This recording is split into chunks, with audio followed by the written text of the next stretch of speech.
बिस्मिल्लाहिर्रहमानिर्रहीम। किसी साहब ने सवाल पूछा है कि अगर ऑटोमेटिक वॉशिंग मशीन में कपड़े धोए जाएं तो क्या कपड़े पाक हो जाएंगे या नहीं। इस सवाल का जवाब ये है कि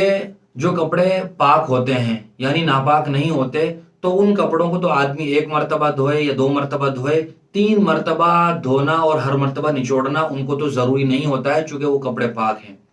और दूसरे वो कपड़े जो नापाक होते हैं, अगर वो सब के सब नापाक हैं, यही है कि कुछ कपड़े उसमें पाक हैं और कुछ कपड़े नापाक हैं, दोनों को मिक्स करके ऑटोमेटिक वॉशिंग मशीन में डाला जा रहा है, तो जरूरी है कि वो वॉशिंग मशीन तीन मर्तबा पानी लेती हो और हर मर्तबा नया पानी ले और कपड़ों को हर मर्तबा निचोड़ती भी हो। अगर वो वॉशिंग मशीन इसी तरह की है कि एक मर्तबा पानी लिया, धोया और फिर निचोड़ कर उस पानी को निकाल दिया, फिर दूसरी मर्तबा पानी लिया वॉशिंग मशीन ने और फिर धोया, फिर निचोड़ के निकाल दिया, तीसरी मर्तबा फिर पानी लिया और आखिरी मर्तबा फिर निचोड़ कर गोया उनको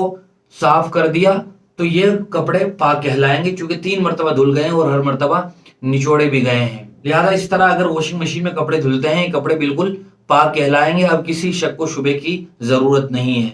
एक मसला ये भी लिखा है उलमा ने जो बहुत ही अहमियत का हामिल है, वो ये है कि जब आदमी कपड़े धोने का इरादा करे तो अगर उसे ये पता हो कि ये कपड़े पाक हैं तो पहले उन कपड़ों को धो लिया जाए, उसमें फिर दो और तीन जितनी मर्तबा भी आदमी धोना चाहे धो सकता है, चूंकि वो कपड़े पाक हैं। और जब नापाक कपड़े धोने का इरादा करे तो बेहतर है कि वॉशिंग मशीन में डालने से पहले उन्हें बाहर ही पाक कर लिया जाए, अच्छी तरह तीन मर्तबा धो दिया जाए और निचोड़ दिया जाए उस हिस्से को जो हिस्सा नापाक है, फिर वॉशिंग मशीन में डाल दिया जाए, फिर एक मर्तबा धोएं, दो मर्तबा धोएं, जरूरी नहीं है क्योंकि वो कपड़े पहले ही पाक हो चुके थे। और ये तरीका इसलिए बेहतर है क्योंकि वॉशिंग मशीन बहुत ज्यादा पानी यूज करती है, जिसकी वजह से पानी वेस्ट भी हो जाता है, जाय भी हो जाता है। लिहाजा अगर यकीनी तौर पर कपड़ों के बारे में पता है कि ये कपड़े नापाक हैं तो पहले ही उन्हें बाहर धो लिया जाए। लेकिन अगर सब के सब मिक्स कपड़े